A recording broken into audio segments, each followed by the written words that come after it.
आज हम universal law of gravitation की वेक्टर फॉर्म देखेंगे। ठीक है, ये बहुत ही इंपॉर्टेंट है। तो कभी भी हम वेक्टर्स की बात करेंगे तो हमें ओरिजिन मेंशन करना जरूरी है। ठीक है, क्योंकि हम यहाँ पे पोजीशन वेक्टर का यूज करने वाले हैं। तो मान के चलिए कि दो मासेज हैं m1 और m2। ठीक है, ये मास m1 है हमारा और ये मास अपना m2 है। अब वेक्टर फॉर्म में सिंस हम बात करें तो हमें एक ओरिजिन भी स्पेसिफाई करना पड़ेगा, क्योंकि हम इनकी अभी पोजीशंस लिखेंगे। ठीक है, तो ये अपना क्या है, ओरिजिन है यहाँ पे 0,0,0। ये अपना x है, ये अपना y है और इधर को मान लो z है। ठीक है, तो आप ये जानते होंगे कि ये डायरेक्शन i कैप होती है, ये डायरेक्शन j कैप होती है और ये डायरेक्शन k कैप होती है। ठीक है, इतना आप समझ गए, क्योंकि हर एक एक्सिस को हम एक यूनिट वेक्टर से रिप्रेजेंट करते हैं। राइट, तो x का -x में -i कैप, -y में -j कैप और -z में -k कैप। ये समझ में आ गया आपको? ठीक है, तो जो m1 का पोजीशन वेक्टर है मान के चलिए वो अपना r1 वेक्टर है। कौन सा वेक्टर है? r1 vector, r1 vector. ठीक है, चीजें सेम रहे तो इसीलिए m1 r1। जो m2 का पोजीशन वेक्टर है ओरिजिन के रेफरेंस में, ओरिजिन कुछ भी मान सकते हैं हम कहीं पे भी अपनी जो सहूलियत है उसके हिसाब से। ठीक है, अपने कंफर्ट के हिसाब से। तो ये मान लीजिए m2, इसका जो पोजीशन वेक्टर है वो क्या है? r2। क्या है? r2 vector. तो हम जानते हैं कि जो याला वेक्टर है, ठीक है, इधर से इधर वाला m1 से m2 वाला वेक्टर, उसको डिस्प्लेसमेंट वेक्टर बोलते हैं। ठीक है, अब ये डिस्प्लेसमेंट वेक्टर कैसे निकाला जाता है, पहले मैं आपको थोड़ा ट्राइंगल लॉ के बारे में बता देता हूं, अगर थोड़ा बहुत ध्यान है तो। ट्राइंगल लॉ क्या होता है? टेल टू हेड एडिशन होता है। ये जो वेक्टर है ये इसका हेड है और ये इसकी टेल है। तो किन्हीं दो वेक्टर्स को अगर हेड टू टेल जोड़े या टेल टू हेड जो भी बोलो, ठीक है, तो ये हेड टू टेल एडिशन है। क्या है? Head to tail addition. इस वेक्टर का हेड और इस वेक्टर की टेल, तो ये अगर इस डायरेक्शन में है, ठीक है, अगर ये ऐसे चल रहा है तो जो इनका रिजल्टेंट आएगा वो अपोजिट डायरेक्शन में आएगा। ऐसी डायरेक्शन नहीं, ऐसी डायरेक्शन में आएगा। समझ में आ गया? तो अगर ये दोनों, अगर ये हमारे पोजीशन वेक्टर्स थे, तो याला जो वेक्टर है, ठीक है, इसको हम ट्राइंगल लॉ लगा के निकाल सकते हैं अगर आप नहीं भी समझते हैं। ठीक है, तो ये a वेक्टर मान लो, ये b वेक्टर मान लो, ये a vector plus b vector है जिसको हम r वेक्टर बोलते हैं। ठीक है, तो यहां पे ट्राइंगल लॉ लगाया गया है सिंपल से कि r vector is equal to a vector plus b vector. तो यहां पे भी हम सेम चीज करेंगे। तो अपना जो r1 वेक्टर, इसको r वेक्टर मान लो, डिस्प्लेसमेंट वेक्टर। तो ये ट्राइंगल लॉ लगा रहे हैं इधर, r1 vector plus r vector is equals to r2 vector. ठीक है, ये ऐसे ऐसे है तो अपना जो ये रिजल्टेंट यहाँ पे r2 जो है वो ऐसे आएगा। ठीक है, तो is equals to r2 vector. तो डायरेक्ट हम यहां से, अगर आप लोगों को डिस्प्लेसमेंट वेक्टर नहीं पता है तो मैं उनके बच्चों के लिए बता रहा हूं, तो ये r वेक्टर हो जाएगा r2 vector minus r vector. वैसे जो डिस्प्लेसमेंट वेक्टर होता है उसको हम ऐसे लिखते हैं, जो डिस्प्लेसमेंट वेक्टर है, ठीक है, is final position vector, final position vector minus initial position vector. जो चीज हमने यहां पे करी है, ठीक है, इनिशियल पोजीशन वेक्टर है r1, यानी कि जो m1 है उसका पोजीशन वेक्टर है r1 है, और फिर जो m2 है उसका पोजीशन वेक्टर r2। तो इसको हम फाइनल पोजीशन वेक्टर मान लेंगे और इसको इनिशियल पोजीशन वेक्टर मान लेंगे। तो हमको हमारा r वेक्टर मिल गया, यानी कि कौन सा? डिस्प्लेसमेंट वेक्टर मिल गया। तो अब ये आप लोग लिख लो, मैं इसको मिटा रहा हूं क्योंकि हमें स्पेस चाहिएगा। ठीक है, आप ये लिख लीजिए। समझ में नहीं आता है क्योंकि हो सकता है आप लोगों ने वेक्टर्स ना पढ़े अच्छे से। वेक्टर्स अगर आपको डाउट है तो मैं वेक्टर्स पे भी अच्छे वीडियोस बनाने वाला हूं। तो अपना जो r वेक्टर है वो मिल गया अपने को, that is r2 vector minus r1 vector, final position vector minus initial position vector. अभी यहाँ पे हमें, ये तो हमने डिस्प्लेसमेंट वेक्टर निकाला, ठीक है, हमें डिस्प्लेसमेंट वेक्टर की भी जरूरत है और जो यूनिट वेक्टर रहेगा डिस्प्लेसमेंट वेक्टर की डायरेक्शन में, यानी कि ऐसा जो वेक्टर रहेगा जो डायरेक्शन बताएगा सिर्फ, वो भी हमें जरूरत रहेगी। ठीक है, तो जो r कैप है वो होगा r vector upon mod of r vector. ठीक है, कभी भी हमें यूनिट वेक्टर निकालना है तो उस वेक्टर को उसके मैग्नीट्यूड से डिवाइड कर देते हैं। ओके, अगर आपको ये चीजें समझ में आ रही, बस ये ध्यान रखो मैं क्या बता रहा हूं। ठीक है, जैसे मैं क्वेश्चंस कराऊंगा तो मैं आपको चीजें बता दूंगा कि हम क्या कह रहे हैं करके। तो अभी हमें r वेक्टर मिल गया, यानी कि दोनों के बीच का डिस्प्लेसमेंट वेक्टर मिल गया है। ठीक है, ये जो r वेक्टर है ये m1 से m2 की डायरेक्शन में है, m1 से m2 की डायरेक्शन पे। तो जो m1 पे फोर्स लगाएगा m2, m1 पे जो फोर्स लगाएगा m2 वो इस डायरेक्शन में लगेगा, फोर्स ऑन 1 ड्यू टू 2। ठीक है, F12 वेक्टर होगा वो r वेक्टर की डायरेक्शन में होगा। ठीक है, मैं इस पे नहीं बना रहा हूं, ब्लैक और ग्रीन खराब हो जाएगा, तो इसीलिए जो फोर्स ऑन 1 होगा ड्यू टू 2 वो आर वेक्टर के अलॉन्ग होगा, और जो फोर्स ऑन 2 होगा, ठीक है, फोर्स ऑन 2 यानी कि जो 2 को खींचेगा m1 अपनी तरफ को, फोर्स ऑन 2 ड्यू टू 1, ये वेक्टर माइनस आर कैप की डायरेक्शन में होगा। माइनस आर कैप यानी कि आर कैप का उल्टा, अगर आर कैप इधर को है तो माइनस आर कैप इधर को होगा। समझ में आ गया? तो ये अलोंग माइनस आर कैप होगा, माइनस आर कैप, और ये अलोंग आर कैप होगा। बेसिकली यूनिट वेक्टर क्या करता है? डायरेक्शन बताता है। तो बस जो 1 पे 2 फोर्स लगाएगा वो आर कैप की डायरेक्शन में लगाएगा, और जो 2 पे 1 फोर्स लगाएगा वो माइनस आर कैप की डायरेक्शन में लगाएगा। ये बात समझ में आ गई?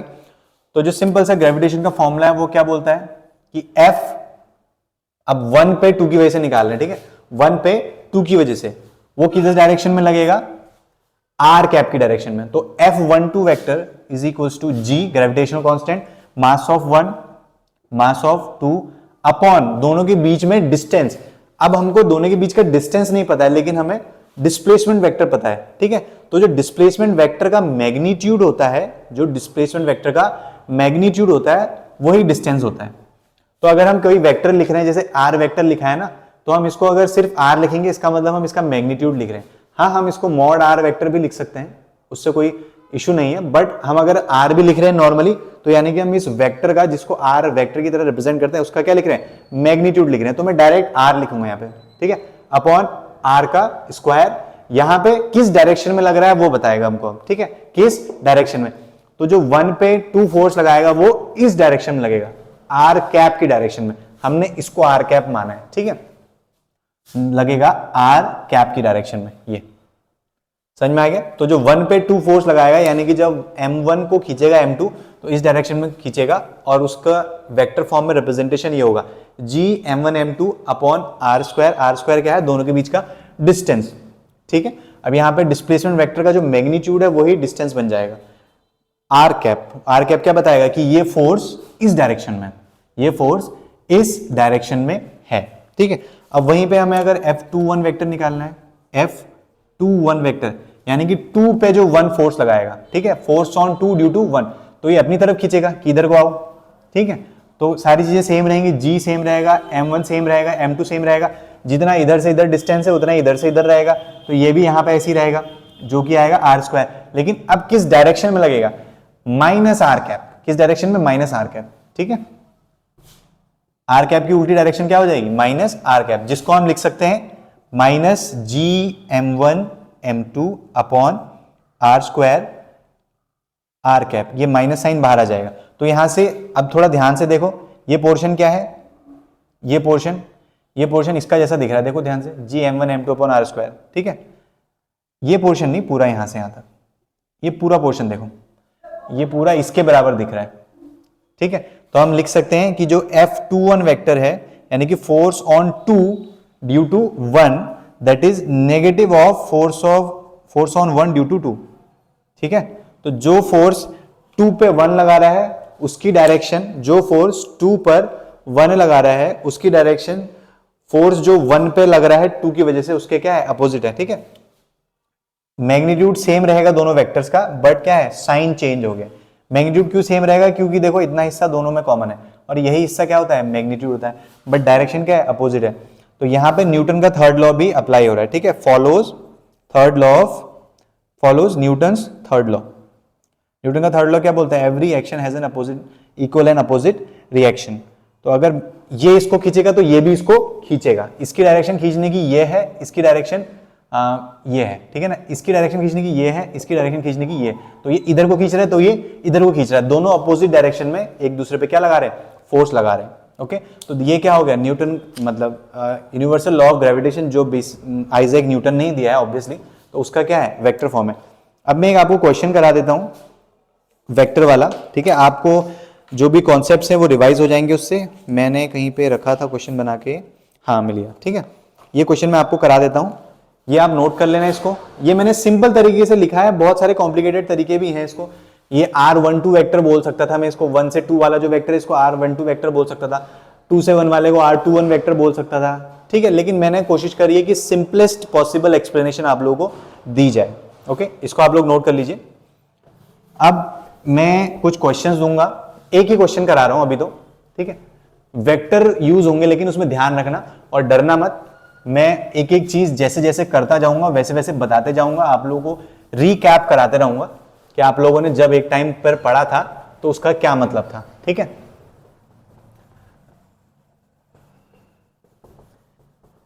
वेक्टर बेस्ड क्वेश्चन वैसे एनसीईआरटी में एक ही है, वो ट्रायंगल वाला, बट ये मैंने उससे मतलब बोलूंगा मैं ये कि पूरी वेक्टर की ही लैंग्वेज यूज करिए, पोजीशन वेक्टर भी लगा रखा है, सारी चीजें।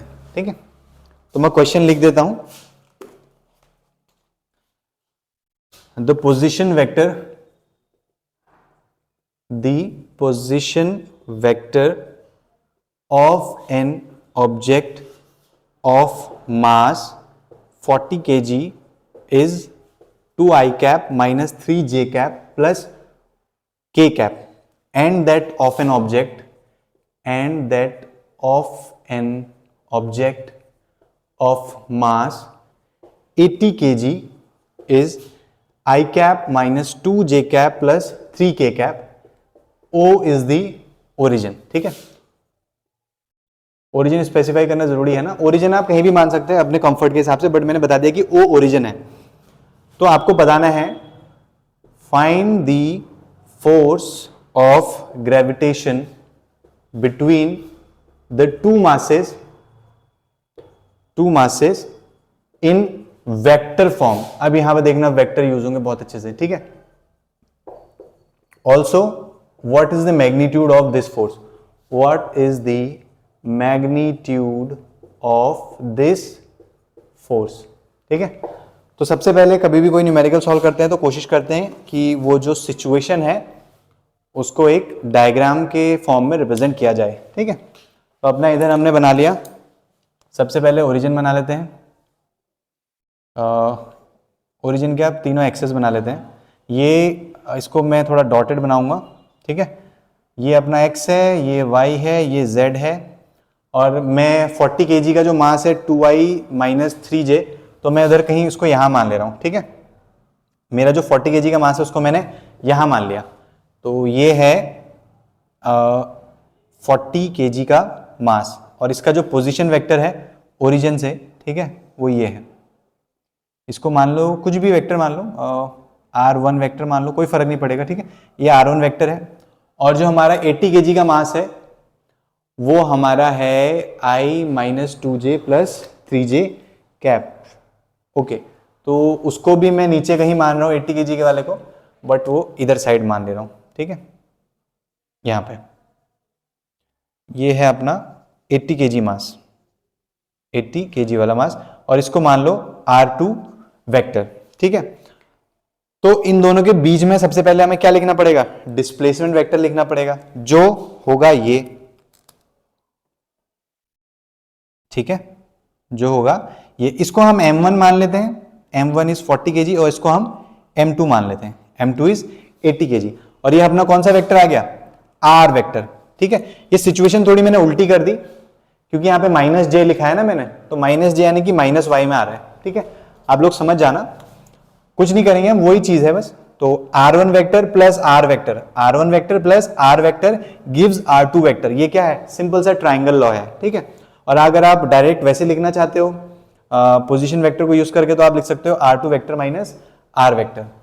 तो अपना क्या लिखेंगे हम, r1 vector plus r vector, इसको हमने r वेक्टर मान लिया, ये अपना डिस्प्लेसमेंट वेक्टर है, इन दोनों के बीच का जो डिस्प्लेसमेंट बताएगा, is equals to r2 vector, किस वजह से, ट्राइंगल लॉ की वजह से। ठीक है, तो अपना जो r वेक्टर आएगा वो आएगा r2 vector minus r1 vector. ये क्या अपना displacement vector, r2 vector minus r1 vector. तो r2 वेक्टर कितना है, ये है m2 का है। ठीक है, तो r2 vector is i cap minus 2j cap plus 3k cap, इसको माइनस किया गया है, minus of r1 vector. r1 vector क्या है, ये 2i cap minus 3j cap plus k cap.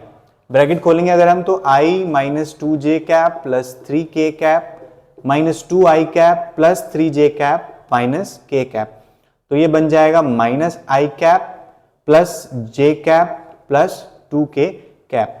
तो अपना जो डिस्प्लेसमेंट वेक्टर है वो ये आ जाएगा। ठीक है, अपना डिस्प्लेसमेंट वेक्टर। अब हाथों हाथ हम इसका मैग्नीट्यूड भी निकाल लेते हैं, क्योंकि मैग्नीट्यूड काम आता है। ठीक है, तो मॉड ऑफ r वेक्टर क्या हो जाएगा, square root of x component का स्क्वायर यानी कि आई कंपोनेंट का स्क्वायर, वो क्या है -1 का स्क्वायर प्लस 1 का स्क्वायर यानी कि इसका स्क्वायर, एक्स वाई कंपोनेंट का स्क्वायर प्लस जेड कंपोनेंट का स्क्वायर। ठीक है, थोड़ा बहुत रिवीजन आपको समझ में आ रहा होगा। 1 + 1 + 2 4, तो कितना हो जाएगा √6 मीटर्स मान लेते हैं। यहां पे मैं ये मीटर्स में दे रहा हूं यूनिट आप लोगों को, ठीक है, मीटर्स, और यहां पे भी मीटर्स में, सब कुछ मीटर्स में। तो अपना जो मैग्नीट्यूड आएगा यानी कि जो आर आएगा वो कितना आ जाएगा √6 मीटर्स। समझ में आ गया। तो हमको अपना मिल गया है डिस्प्लेसमेंट वेक्टर जो कि ये है, मैग्नीट्यूड मिल गया है डिस्प्लेसमेंट वेक्टर का। तो अब हम क्या कर सकते हैं, यहां से एक यूनिट वेक्टर निकाल सकते हैं इस डायरेक्शन में। ठीक है, ये अपना ये जो आर कैप है ये हम निकाल सकते हैं आसानी से। तो जो आर कैप होगा वो होगा r vector divided by mod of r vector. R vector क्या आया displacement vector, -i cap plus j cap plus 2k cap divided by उसका मैग्नीट्यूड √6। तो ये हमको क्या मिल गया, आर वेक्टर भी मिल गया। तो अब हम जो लगाएंगे फोर्स ऑन 1, ठीक है, force on m1 due to m2, क्योंकि जो m1 पे m2 फोर्स लगाएगा तो इधर को लगाएगा, राइट। तो हमारा जो ये इस डायरेक्शन में जो है, इसको मैं अगर लिखूं अच्छे से तो मान के चलो इस डायरेक्शन में जो फोर्स है ये, ठीक है, आर कैप की डायरेक्शन में ये कौन सा फोर्स होगा, F, जो कि 1 पे लग रहा है 2 की वजह से, तो ये F12 वेक्टर हो जाएगा। और जो इस डायरेक्शन में फोर्स लगेगा जो कि अपनी डायरेक्शन है याली ये डायरेक्शन, ठीक है, याली डायरेक्शन इधर से इधर को, ये जो डायरेक्शन है यहां पे 2 पे फोर्स लग रहा है F1 की वजह से, तो F21, ठीक है, ये -r कैप के अलॉन्ग लगेगा, -r कैप के अलॉन्ग लगेगा, और ये जो F12 है ये r कैप के अलॉन्ग लगने वाला है। तो r कैप अपना ये आ गया, -r कैप क्या हो जाएगा, इसके बाहर से हम माइनस लगा देंगे। ठीक है, समझ में आ गई। तो -r कैप भी मैं हाथों हाथ यहीं पे बता देता हूं, इसके बाहर से माइनस आ जाएगा। तो अगर मैं इसके बाहर से माइनस लगा दूं तो अपना ये बन जाएगा -i plus j cap plus 2k cap upon √6। समझ में आ गया, ये अपना -r कैप है और ये r कैप है। अब force on 1 due to 2 F12 vector is equal to g m1, m1 कितना है 40 kg, ठीक है, इसको मैं डायरेक्ट लिख देता हूं। चलो फॉर्मूला लगा लेते हैं पहले, m1 m2 upon r cap का मतलब r वेक्टर का मैग्नीट्यूड का स्क्वायर, तो यानी कि r स्क्वायर, ठीक है, इसको हम r लिख सकते हैं, कहा गया अपना r, ठीक है, मॉड r को हम r भी लिख सकते हैं। और किस डायरेक्शन में, फोर्स ऑन 1 पे 2 की वजह से, इस डायरेक्शन में, किस डायरेक्शन में, r कैप की डायरेक्शन में। ठीक है, अब सारी वैल्यूज रखो, यहां पे हम डायरेक्ट भी कर सकते थे बट आप लोगों को मैंने जरा अच्छे से समझ में आया इसलिए मैंने पहले फॉर्मूला लगा दिया। ये g की वैल्यू हम लगाएंगे तो 6.67 इंटू 10⁻11 मल्टीप्लाइड बाई 40, क्योंकि kg में मास रखा जाता है, ठीक है, और ये 80 अपॉन r का स्क्वायर यानी कि इसका स्क्वायर, तो यानी कि क्या हो गया √6 का square multiplied by r cap. r cap कितना है, ये वेक्टर हम लिख देंगे यहाँ पे, -i cap plus j cap plus 2k cap upon √6। अभी ध्यान देना ये एक यूनिट वेक्टर है, ये एक यूनिट वेक्टर है, इसका मैग्नीट्यूड 1 होगा। तो हमारा जो मैग्नीट्यूड आएगा फोर्स का, ठीक है, जो हमारा फोर्स का मैग्नीट्यूड आएगा वो इतना आएगा। आपसे पूछा गया ना also what is the magnitude of this force, तो अपना फोर्स का मैग्नीट्यूड ये है, इतना वाला पोर्शन जो है वो स्केलर है, ठीक है, ये है F12, 1 पे 2 की वजह से लग रहा है, और ये अपना यूनिट वेक्टर, ठीक है। अच्छा, अब F21 अगर निकालना है तो F21 वेक्टर क्या हो जाएगा, वैसे इसका नेगेटिव हो जाएगा बट इस रास्ते से अगर हम जाएं g m1 m2 upon r square, क्योंकि दोनों के बीच की डिस्टेंस सेम ही रहेगी, -r कैप, ठीक है। तो यहां पे अब इसको लगा देंगे हम, r कैप की जगह ये जो ये था यहां पे, ठीक है, इसकी जगह हम क्या लगा देंगे, इसको लगा देंगे, इसको प्लग कर देंगे तो हमको क्या मिल जाएगा, ये सारी चीजें सेम रहेंगी इस फॉर्मूले में भी, ठीक है, ये सारी चीजें इतना सेम रहेगा बट इधर यहां पे माइनस हम प्लग कर देंगे ये पूरा पोर्शन, तो that is going to be F21। समझ में आ गया, मैग्नीट्यूड अपना ये रहेगा। तो यहाँ पे हमने अपने वेक्टर्स के कॉन्सेप्ट लगा रखे हैं अच्छे से। अगर आप लोगों को अच्छे से नहीं पता तो अभी रिविजन हो गया होगा कि हमने कैसे डिस्प्लेसमेंट वेक्टर निकाला, कैसे यूनिट वेक्टर निकाला,